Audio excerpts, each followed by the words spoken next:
When people enter the Indian Police Service, the IPS, they are starry-eyed and they have Singham-like idealism in mind. But as days roll by and they become part of the system, their idealism waxes and wanes. And the first sign of this is when the officer begins to think in terms of what his political boss wants rather than what the law demands. My first rendezvous with a politician was way back in August 2004. I was in my first independent charge as the police head of any district. I was posted in Dharwad district. I was just a month old in that post. The local court had issued a non-bailable warrant against the then Chief Minister of Madhya Pradesh. Executing non-bailable warrant meant arresting her. Eventually, this incident led her to resign from the post of Chief Minister. But for me, trust me, though this incident involved a person as high profile as the Chief Minister of a state, this has been the easiest challenge till date. In India, we have a deep-rooted menace of VIP culture. The VIPs, particularly the politicians, are given special treatment of various kinds, one such being policemen given as gunmen to politicians. Now, in most of the situations, even when there is no real threat, gunmen are given as status symbols. And the more the gunmen,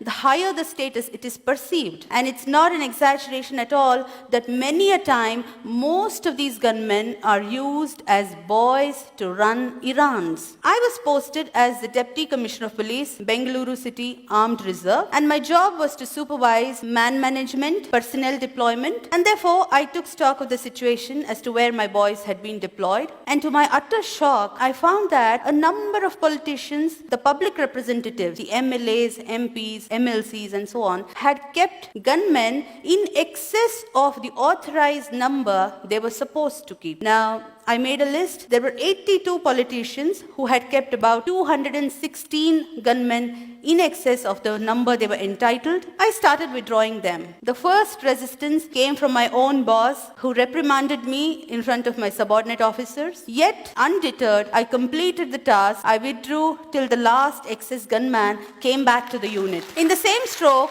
I also withdrew 8 brand new SUVs kept by the then ex-Chief Minister of Karnataka. The man had stepped down from the post of Chief Minister, yet the vehicles had continued to be with him. I withdrew the vehicles, but I often wondered why my predecessors had not acted. What prevented them from setting things right? I later learned that these are called the dirty jobs. They are unpleasant tasks, inviting the wrath of the politicians, and nobody wants to do them. Not very long ago, I was posted as DIG Prisons, Bengaluru. I was there in that post for barely 17 working days, barring all the Sundays and holidays. And during that time, I witnessed similar special treatment being given to a convict. This convict was very powerful. She had been the close aide of the ex-Chief Minister of Tamil Nadu who died recently. The convict herself was slated to be the Chief Minister some time ago in that state. Now, the Supreme Court had convicted her under Corruption Act for possessing disproportionate assets beyond her known sources of income. Flouting the Honorable Supreme Court's orders, the jail officials had given special facilities to her as quid pro quo. So I reported this irregularity.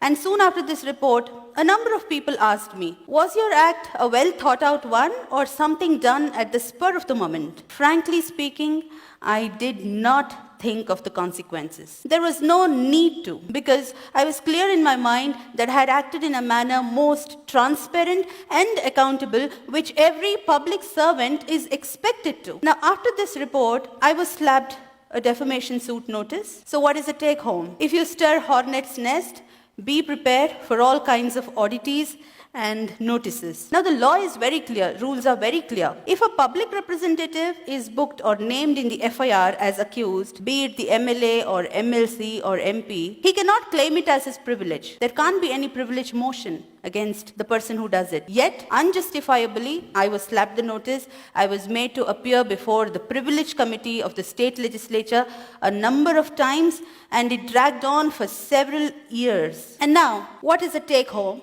what is the lesson that the politician is driving home in this? He is trying to teach the lesson to a bureaucrat. If you take me head on, this is what is going to be meted out to you. He is creating a fear psychosis in the mind of not just that particular individual bureaucrat, but in the whole clan of bureaucrats. And if the bureaucrats gets scared and succumbs, the politician succeeds in his purpose. Trust me, not many officers are willing to face such notices, because for acts done in official capacity, these kind of notices create a lot of personal discomfiture. They take away personal time, energy, peace of mind, and of course money if you have to fight it out in the court of law, and therefore nobody wants to face them. But in my personal opinion, just like every occupation has its own occupational hazards, these notices, be it the privilege notice or the contempt notice or any other kind of notice, defamation notice, whichever, they are the occupational hazards which have to be faced boldly by the bureaucrat. Now,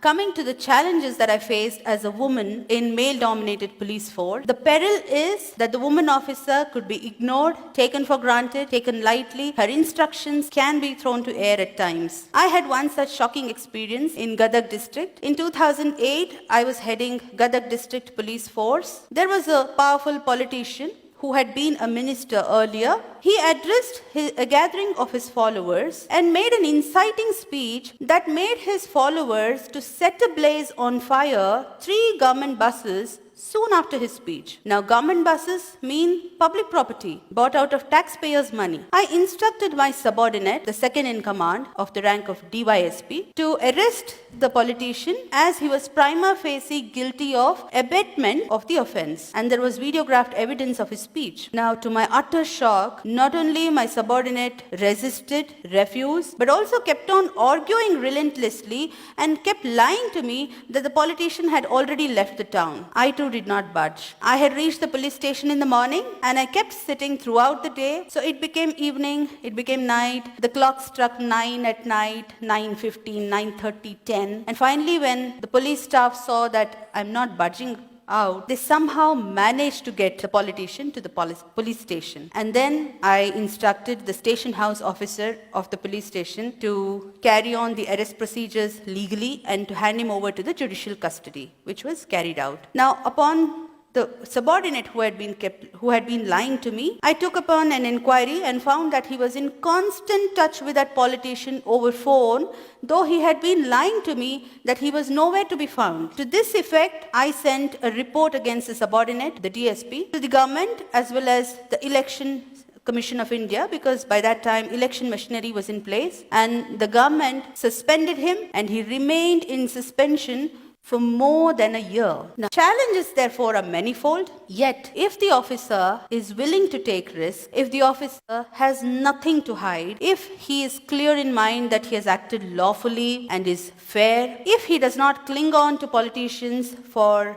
perks, cushy postings and so on, and last but not the least, if he has kept his bags packed ready to move out anytime if transferred, then such an officer, he or she, becomes a force to reckon with. Now, you might see that it's a commonplace knowledge that the MLAs, the MPs, the MLCs, these posts are created under the Constitution of India, but one must not forget that it is under the same Constitution, the All India Services, the IAS, the IPS are created. And Article 311 of the Constitution gives complete protection to the bureaucrat for acts done in official capacity, and it is available to every officer in the country, including the state services. So the day the bureaucrats are able to come out of the phobia of transfers, the phobia of politicians, we will have the best bureaucracy in the world. Karl Marx once said, bureaucracy is an iron cage, but I find that our bureaucrats have chained themselves. They are the ones holding the chains. The day they break away from these self-imposed chains, the day they start exercising their real power, we will see a new India.